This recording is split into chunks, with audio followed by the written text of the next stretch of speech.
folks. A recent poll shows patriotism and other American values are in sharp decline. And one of our next guests says that decline may have led to the indictment of the former president. He'll explain why he thinks that after this. Well, a few days ago, we reported on a new Wall Street Journal NORC poll, which found that traditional American values, including patriotism and religion, are on the decline in America. So now some are saying the decline in these values may have led to former President Trump's indictment. But how? Joining us right now to discuss is branding advisor and author of Intra-Branding, the keystone of corporate agility, Marc Rudov, and GOP strategist and Newsmax columnist John Burnett. So, Marc, give us your insight. This is your premise. Lay it out for us. Well, America is now upside down and rudderless. Our value system is shattered.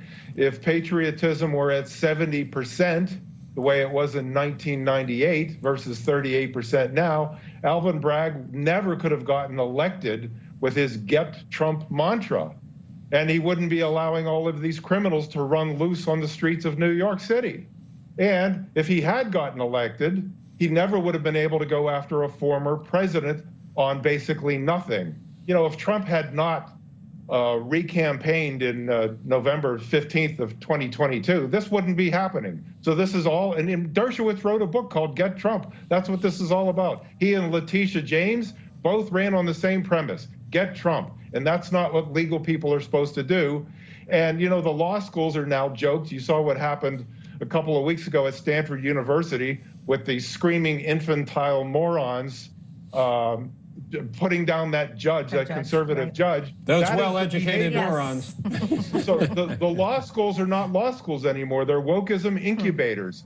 So everything has fallen apart in this country, and no matter where you look, it's chaos. Yeah, and total disrespect. That's why I believe. If you could hang on a second, Marc, and total disrespect for the visiting judge. Very much so, yeah. And again, the disrespect also, I think also a decline in American values. Respect people. John Burnett, you respect people. Your take on this. Do you think the indictment could be connected to what Marc is suggesting? Absolutely. But we didn't get here overnight. Yeah. It's a slow breakdown of our values. You know, I don't know how slow. I agree with your contention, but that's pretty fast. Well, I mean, from 98 to right what now. I mean in terms of family values. Yeah. Families don't even eat together anymore, right? Yeah. It's a slow breakdown of family values. And as Marc pointed out, religious values, right? There's been historic closure of churches over the last several years. Right? So religion, the decline in religion in terms of our original Christian values has declined, but it's been replaced with other forms of faith that don't uphold the same type of values that got us and built America.